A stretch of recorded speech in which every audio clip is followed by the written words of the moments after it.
She's worthless. She can't even afford this dinner." Bethany's voice rang out across the dining room, her words hitting me like a slap across the face. The entire family erupted in laughter, their voices blending into a cruel symphony that made my stomach churn. I sat there at the Thanksgiving table in Phoenix, Arizona, watching my sister bask in the attention she always craved, while I became the punchline of her joke once again. My name is Jennifer Collins. I'm 29 years old, and I've spent most of my adult life being the family disappointment. At least, that's what they all believed. While Bethany received endless praise for her mediocre marketing job and constant financial bailouts from our parents, I had learned to keep my mouth shut and my head down. The modest apartment I rented, the used Honda I drove, and the simple clothes I wore painted a picture of struggle that my family was all too eager to accept. "Jennifer, honey, we know things have been tough for you," my mother said, with that pitying tone I had grown to despise. "Maybe after dinner, your father and I can discuss helping you with some bills." The condescension dripped from her words like honey from a broken jar. Bethany smirked from across the table, clearly delighted that she remained the golden child who could do no wrong. I looked around the table at my family, my parents, my brother Tyler, my Aunt Patricia, and of course Bethany. All of them so certain they knew my story. They saw my quiet demeanor and simple lifestyle, and assumed I was failing at life. What they didn't know was that 5 years earlier, while they were mocking my decision to quit my corporate job, I had begun making investments that would change everything. But I had kept that secret locked away, watching and waiting as they continued to treat me like I was nothing more than a burden. "The thing is," Bethany continued, clearly not done with her performance, "some people just aren't cut out for success. Jennifer's always been the type to make poor decisions." She gestured dramatically toward my plain sweater and jeans. "I mean, look at her. She probably couldn't even pay for gas to get here tonight." The laughter started again, and I felt something shift inside me. For years I had endured their mockery, their assumptions, their complete dismissal of my worth. I had told myself I was taking the high road by not flaunting what I had built in secret. But sitting there, watching Bethany tear me down for sport while my parents smiled approvingly, I realized the high road had only led to more abuse. Perhaps it was time to show them exactly how wrong they had been about everything. The story of my transformation had begun 5 years earlier, though my family would never have recognized it as such. Back then, I was working at Henderson Marketing Group, climbing the corporate ladder and following the path everyone expected me to take. But late at night, after long days of creating campaigns for products I didn't care about, I found myself researching something that genuinely fascinated me: cryptocurrency. While my coworkers spent their evenings watching television or going to bars, I was learning about blockchain technology, studying market patterns, and understanding the revolutionary potential of digital currencies. Bitcoin was still relatively unknown to mainstream investors, trading at just a few $100s per coin. Ethereum was even newer, with most people having never heard of it at all. I started small, investing $500 here and there from my modest salary. My family, when they bothered to ask about my interests at all, would roll their eyes when I mentioned cryptocurrency. "Jennifer's getting into another one of her weird hobbies," Bethany would say with a dismissive wave. "Remember when she thought she was going to become a professional photographer? This is just the latest phase." But it wasn't a phase. While they were convinced I was wasting my time and money, I was methodically building a portfolio that would eventually dwarf their wildest dreams. I researched every investment, studied market trends, and learned to read the subtle signs that indicated when to buy and when to hold. When Bitcoin hit $1,000, I bought more. When it dropped to $800, I bought even more. The real breakthrough came when I discovered several altcoins early in their development. I put $10,000 into a project called Chainlink when it was trading at 20 cents per token. I invested another $15,000 in Solana when nobody had ever heard of it. These weren't lucky guesses. They were calculated investments based on months of research into the technology and the teams behind these projects. My family never understood my decision to leave Henderson Marketing Group, and work as a freelance consultant. They saw it as another sign of my inability to commit to success, another example of how I couldn't handle the pressure of a real job. What they didn't know was that my freelance income, while modest, was more than enough to cover my simple lifestyle, while allowing me to reinvest every spare dollar into my growing cryptocurrency portfolio. "She's never going to amount to anything," I overheard my father telling Tyler during last Christmas dinner. "Bethany has her head on straight, but Jennifer just can't seem to find her way." They spoke about me like I wasn't sitting right there, like my feelings didn't matter. I smiled and nodded and continued eating my turkey, all while knowing that my portfolio had crossed the $2 million mark just the week before. Now, sitting at this Thanksgiving table, while Bethany performed her usual routine of tearing me down to build herself up, I realized I was tired of being their scapegoat. Perhaps it was time for them to learn what I had really been doing all these years. The moment that changed everything happened 3 weeks before this Thanksgiving dinner. I was sitting in my small apartment, checking my portfolio as I did every morning with my coffee, when I saw numbers that made my hands shake. Bitcoin had reached new all-time highs, Ethereum had surged beyond anything experts had predicted, and my early investments in Chainlink and Solana had increased by over 3,000%. But it was the notification from my newest investment, a cryptocurrency project I had bought into just 6 months earlier, that truly took my breath away. The project had just been acquired by a major tech company for 12 times its market value. Overnight, my modest $50,000 investment had become worth $600,000. When I calculated the total value of my portfolio, the number seemed impossible: $12.3 million. I stared at the screen for a full 10 minutes, refreshing the page again and again to make sure I wasn't hallucinating. I had become a multimillionaire while living in a one-bedroom apartment and driving a car I had bought used 5 years earlier. I had accumulated generational wealth while my family pitied me and treated me like a charity case. The irony was so profound it almost made me laugh. Almost. Instead, I felt a deep sadness settle over me as I realized what this meant. All those years of Bethany's cruelty, all those moments when my parents had looked at me with disappointment, all those times when Tyler had avoided including me in conversations because he was embarrassed by his unsuccessful sister, none of it had been about my actual worth or potential. It had all been about their assumptions, their need to have someone to look down on, their comfort with casting me as the family failure. But the sadness was quickly replaced by something else: anger. Not the explosive kind that would make me lash out, but the cold, calculated anger that comes from finally understanding exactly how little your family thinks of you. For 5 years, I had been building something extraordinary while they dismissed me as worthless. For 5 years, I had been proving myself in ways they couldn't even comprehend while they questioned my intelligence and capabilities. The worst part wasn't even the money they had refused to believe I could earn. It was the respect they had refused to give me regardless of my achievements.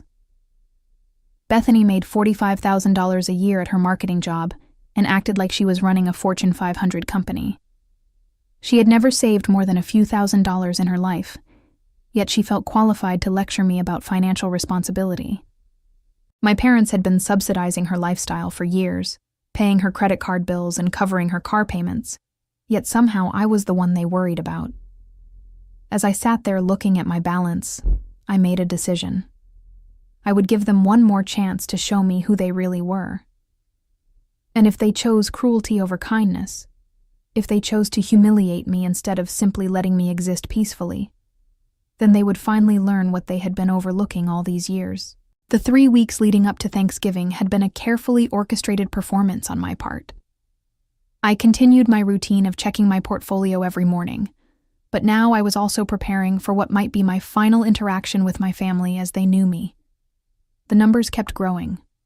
12.5 million, then 12.8 million, as the cryptocurrency market continued its unprecedented surge.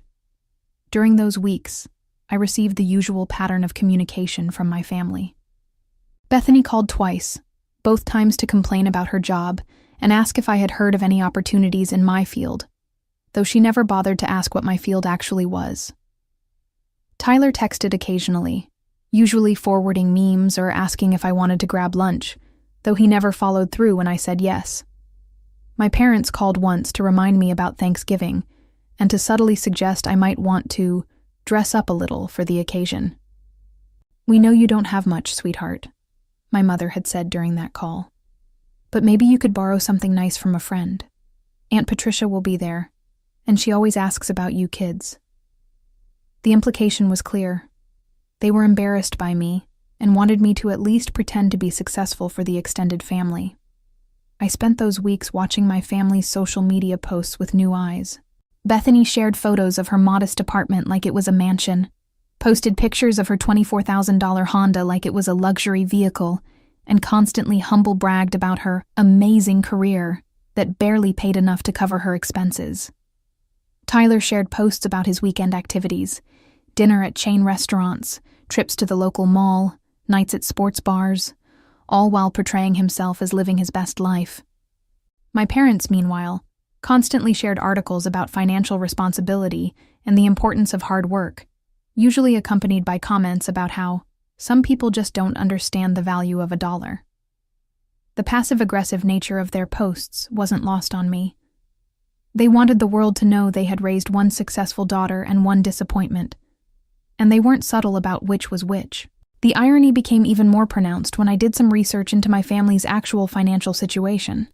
Public records showed that my parents had taken out a home equity loan 2 years earlier, likely to cover Bethany's credit card debts and Tyler's student loans.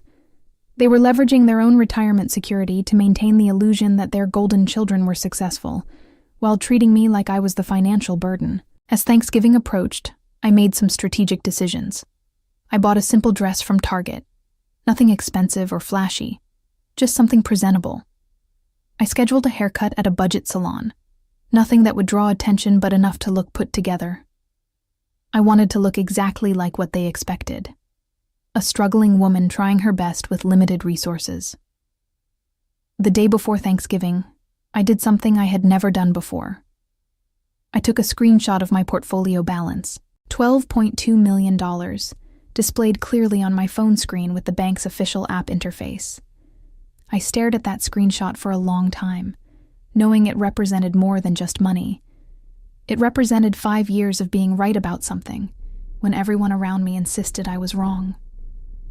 It represented the vindication I had never asked for, but perhaps deserved. That night, I couldn't sleep. Not because of nerves, but because of anticipation. For years, I had watched Bethany perform her superiority at family gatherings, watched my parents enable her cruelty, watched Tyler silently participate in my marginalization. Tomorrow, they would have the chance to show me who they really were, and if they chose to be cruel, they would finally understand exactly what they had been dismissing all these years. I fell asleep with my phone on the nightstand, that screenshot saved and ready, wondering if I would actually need to use it. Thanksgiving dinner started exactly as I had expected it would. I arrived at my parents' house in Scottsdale wearing my simple Target dress and carrying a store-bought pie. Nothing fancy, just something appropriate for someone they believed couldn't afford homemade. Bethany was already there, of course, holding court in the living room and regaling Aunt Patricia with stories of her latest work triumph. "Oh, Jennifer!" Aunt Patricia exclaimed when she saw me. "How nice to see you, dear. Bethany was just telling me about her promotion to senior marketing associate. Isn't that wonderful?" I smiled and nodded, noticing how Bethany's chest puffed out with pride at the mention of her title that came with a whopping $2,000 annual raise. "What about you, Jennifer?" Aunt Patricia continued with the polite curiosity of someone making conversation. "How's work going for you?" Before I could answer, Bethany jumped in with her trademark laugh. "Oh, Aunt Patricia, Jennifer does some kind of freelance thing, very flexible schedule." The way she said flexible schedule made it sound like code for unemployed. "She's still figuring things out, aren't you, Jen?" I shrugged noncommittally. "I'm doing well. Thanks for asking." Dinner proceeded with the usual family dynamics playing out exactly as they had for years. Bethany dominated the conversation with stories about her job, her apartment, her social life, while everyone listened with rapt attention. Tyler talked about his new position at a local bank, clearly proud of his steady salary and benefits package. My parents beamed with pride at their two successful children, occasionally glancing at me with that familiar mixture of concern and disappointment. "Jennifer's been very quiet tonight," my father observed during the main course. "Everything okay, sweetheart?" "I'm fine, Dad. Just enjoying listening to everyone's updates." Bethany seized the opening like a shark smelling blood in the water. "You know, I was thinking earlier about how different we all are. I mean, Tyler's got his banking career taking off. I'm climbing the ladder in marketing. And then there's Jennifer with her, whatever it is she does." She laughed, but there was an edge to it that made the table shift uncomfortably.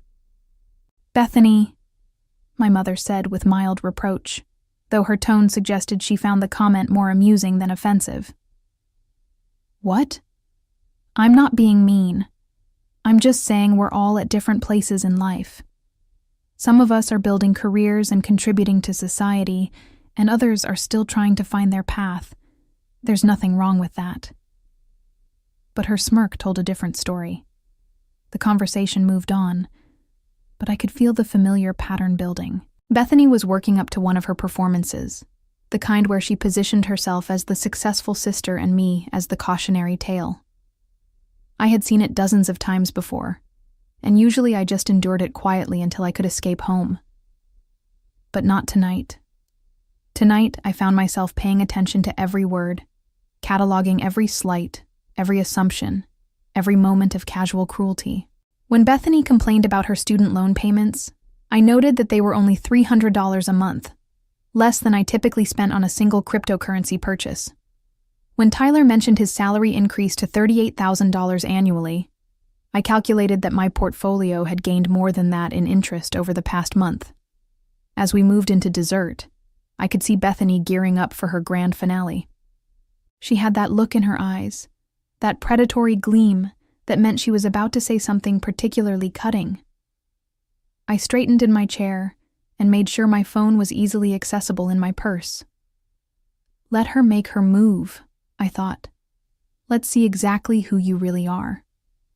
The moment arrived with the coffee service, exactly as I had predicted it would. Bethany had been building up to it all evening, dropping little comments here and there, testing the waters and gauging the room's reaction. Now, with everyone relaxed and full from dinner, she was ready to deliver her masterpiece of humiliation. "You know what I love about these family gatherings?"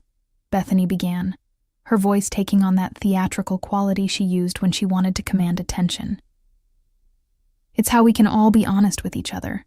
Like, really honest." She looked around the table with mock sincerity. "I mean, we're family. If we can't tell each other the truth, who can?" I felt the familiar knot forming in my stomach. But this time it was different. This time, I wasn't dreading what was coming. I was ready for it. "The truth is," Bethany continued, her eyes landing on me with laser focus, "some of us have really figured life out, and others are still struggling with the basics, and there's no shame in that. I mean, look at Jennifer." She gestured toward me like I was an exhibit in a museum. "She's 29 years old and still can't figure out how to build a real career or contribute to society in any meaningful way." The table went quiet. Aunt Patricia looked uncomfortable. Tyler stared at his coffee cup. My parents exchanged glances but didn't intervene. They never did when Bethany went on these tirades. "I've been thinking about it all evening," Bethany pressed on, clearly energized by the attention. "Jennifer shows up here in clothes that probably came from a thrift store, driving that ancient car, living in that tiny apartment. She doesn't contribute to conversations about careers or success because she literally has nothing to contribute. She's like a cautionary tale." She paused dramatically, savoring the moment. I could see she wasn't done yet. "I mean, let's be completely honest here. She's worthless. She can't even afford this dinner." The words hung in the air like poison gas. If Mom and Dad hadn't cooked tonight, Jennifer would be eating ramen noodles alone in her apartment, because she literally cannot afford to feed herself properly. The laughter started immediately. Tyler chuckled nervously. Aunt Patricia gave an uncomfortable giggle. My parents tried to look disapproving but couldn't hide their amusement. Bethany beamed with satisfaction, clearly delighted with her performance. "Bethany, that's enough," my mother said half-heartedly, but she was still smiling. "What? I'm not trying to be mean. I'm just pointing out reality. Some people are built for success and others—" She gestured vaguely in my direction. "Others are built for dependency. There's nothing wrong with that. Society needs people at every level. Jennifer's just never going to be the type of person who builds wealth or achieves anything significant. And that's okay." The laughter continued, and I felt that familiar burning in my chest that came from being humiliated by people who claimed to love me. But this time, instead of wanting to disappear, I felt something else entirely. A cold, clean rage that sharpened my focus and steadied my hands. I reached into my purse and pulled out my phone. The movement was so casual that no one paid attention to it at first. I opened my banking app, waited for it to load completely, and then did something I had been planning for weeks but had hoped I wouldn't need to do. I paused for exactly 30 seconds, letting Bethany's words fully sink in for everyone at the table. Then I unlocked my phone screen, placed it face up on the white tablecloth, and slid it slowly across the table until it came to rest directly in front of my sister. The laughter died instantly. $12,217,436. The number glowed on my phone screen in the banking app's crisp digital font, impossible to fake and unmistakably real. The Chase Bank logo at the top of the screen confirmed its authenticity, and the timestamp showed it was current as of today. Silence stretched across the dining room like a physical force. Bethany stared at the screen, her mouth opening and closing without sound. The color drained from her face so completely that for a moment I wondered if she might actually faint. Aunt Patricia leaned forward in her chair, squinting at the phone as if she couldn't trust her eyes. Tyler's coffee cup was frozen halfway to his lips, his expression one of complete bewilderment. My parents sat perfectly still, their gazes moving from the phone to my face and back again, processing what they were seeing. The only sound in the room was the quiet hum of my father's old clock on the mantelpiece, counting off the seconds in what felt like the longest minute of my life. This can't be real," Bethany finally whispered, her voice barely audible. "Where did you get this money?" The question came out strangled, desperate, as if she could somehow will the numbers to be fake if she just demanded an explanation loudly enough. I leaned back in my chair, feeling calmer than I had in years. "I got it the same way anyone gets money, Bethany. I earned it." My voice was steady and quiet, but it carried clearly across the silent room. "I invested in cryptocurrency starting 5 years ago. Bitcoin, Ethereum, Chainlink, Solana, and about 20 other projects that you've probably never heard of." "That's impossible," Tyler said, finally finding his voice. "You can't just... Cryptocurrency isn't... People don't actually make millions from that stuff." He looked to our parents as if they could somehow confirm that this was all an elaborate joke.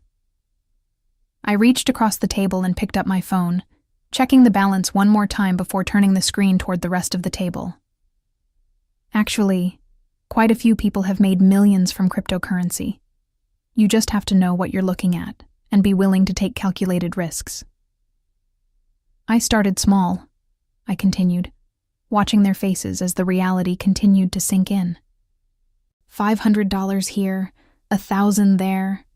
While you were all laughing at my weird hobby, I was building a portfolio that's now worth more than all of your annual salaries combined. For the next 5 years. Bethany's hands were shaking now. But you live in that tiny apartment. You drive that old car. Your clothes." She gestured helplessly at my simple dress. "My apartment costs $800 a month and meets all my needs. My car is reliable and paid off. My clothes are comfortable and functional." I paused, letting that sink in. I don't need to impress anyone or prove anything through my possessions. Apparently that was a good strategy, since it let me reinvest every spare dollar while you were all busy judging my lifestyle choices. Aunt Patricia cleared her throat awkwardly. Jennifer, dear, I had no idea you were doing so well for yourself. That's really quite impressive. Thank you, Aunt Patricia. It's been an interesting journey. I looked directly at Bethany, who seemed to be struggling to form words. You mentioned earlier that some people are built for success, and others are built for dependency. I've been thinking about that. My parents finally found their voices. Jennifer, why didn't you tell us? My mother asked, her tone completely different from the pitying condescension she had used earlier in the evening. Would you have believed me if I had? I asked simply. Or would you have assumed I was lying or exaggerating or somehow confused about my own bank balance? The question hung in the air because we all knew the answer. Bethany suddenly stood up from the table, her chair scraping against the hardwood floor. This doesn't change anything, she said, her voice rising with desperation. Money doesn't make you a better person. It doesn't erase the fact that you've been avoiding real responsibility your entire adult life. I nodded thoughtfully. You're absolutely right, Bethany. Money doesn't make me a better person, but it does make me financially independent, which means I never have to sit through another dinner where someone calls me worthless for entertainment. Bethany's reputation as the family success story crumbled within weeks when extended family members learned about the Thanksgiving incident, with cousins and aunts sharing stories of how she had publicly humiliated her millionaire sister while living off their parents' financial support. The social embarrassment was compounded when people realized Bethany had been bragging about her $45,000 salary and modest apartment while mocking a sister worth $12 million, making her appear both foolish and cruel to everyone who had witnessed years of her condescending behavior. My parents faced their own reckoning when other family members questioned how they had raised one daughter to be so spiteful toward another, especially when their disappointment had achieved more financial success than the rest of the family combined, forcing them to confront their own poor judgment and favoritism in ways that damaged their reputation as wise, fair parents. The family dynamic never recovered from that Thanksgiving revelation, as I maintained polite but distant relationships with people who had shown me their true character through years of casual cruelty and dismissal.